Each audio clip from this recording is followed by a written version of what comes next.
Would you take a look at that? That's kind of gross looking, right? That's the situation in my son's shower right now. My son's, right now it's cool to have longer hair. So his hair is almost as long as my daughter's. And this is clogged bad. I mean, I came in the other night and I was like, it's like 6 inches tall standing water.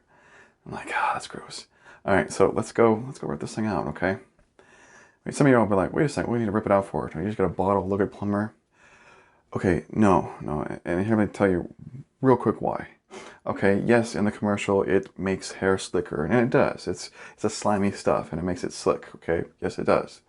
And if it was just sitting in the middle of a pipe, like it does in the commercial, it could slick it up and make it go through the pipe. Okay, so this kind of stuff works good on like kitchen sinks where there's grease and stuff, because it'll actually eat the grease and help the clog to slick it up and to go out of the pipes. But with hair, most of the time, with hair, it's wrapped around something, okay? And so that means you gotta pull it back out. You can't just make it slick and hope it goes down. So let's get back over here and get to it. Okay, so what are you gonna need for this project? Okay, you're gonna need a few things, absolutely. Paper towels, oh yeah. Some kind of trash bag. I got a doubled up Walmart bag, okay? Double them because they always leak. Oh, Molly wants to say hi. Come here, Molly. Hey, Molly. Next, not always necessary, but a lot of times you need something to help unscrew the main like plunger thing for the bathtub. Sometimes they come out okay. Sometimes you're gonna need a slip joint pair of pliers to help you out. And then you're gonna need something to pull the hair out with, okay? All right, so a lot of times what I like to use, and I know most of you probably don't have these. I mean, these aren't just needle nose pliers. These are like extra long needle nose pliers, okay? So I understand if you guys don't have it and maybe you don't want to go out and get it. You can also use these like little hair hooks.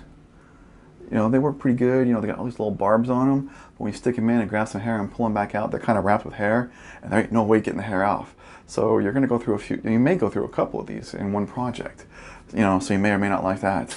I don't have one with me, but what I used to do in the old days was just, you get like a stiff wire, kind of like from a metal hanger, and this is why I used to do it in the old days, not so much anymore, because no one's got metal hangers anymore, but you cut a section out of it, straighten it out, and then put like a little hook at the end. Use your pliers, and just bend a little hook, and you can send that down there, spin it around and pull it out, and got it, you know, you got it real good, and then it was easy to clean that hook off and go again, and keep going until you had nothing left.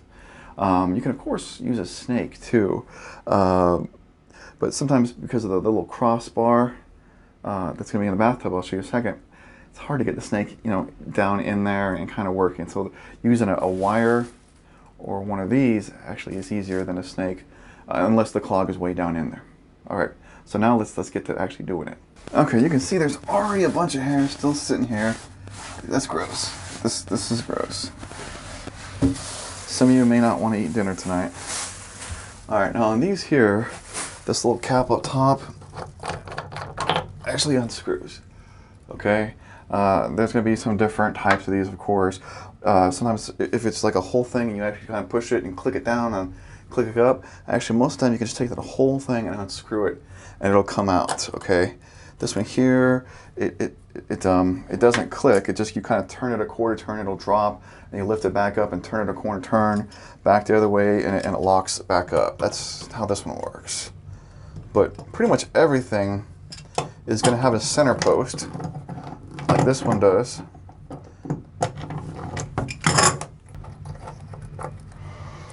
Alright. A center post like that, that's screwed on to that cross down there in the hole. Alright, now I got my headline on. Hopefully I help you guys see a little bit better. I'm just going to start off. Oh. That's gross. That's like a rat. Let's see how much I can get out with the pliers, and then I'll send a little plastic hook down.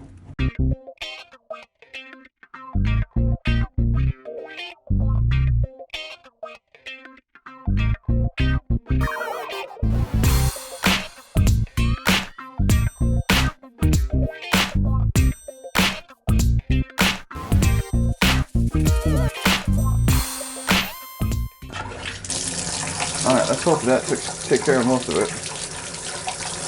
Let's put the plunger in and fill this up a ways and see how well it drains.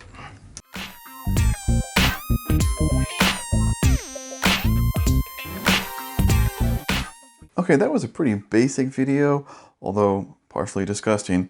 but it gets right to the point, and that's really where I find majority of bathtub clogs happen, right there at the drain itself.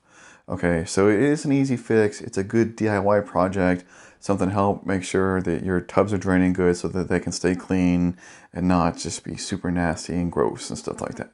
Anyways, if you wouldn't mind, please share this video and, well, click on the subscribe button if you haven't already subscribed to my channel. Click the bell for notifications. I have also a website link with all our videos on there, organized really, really well.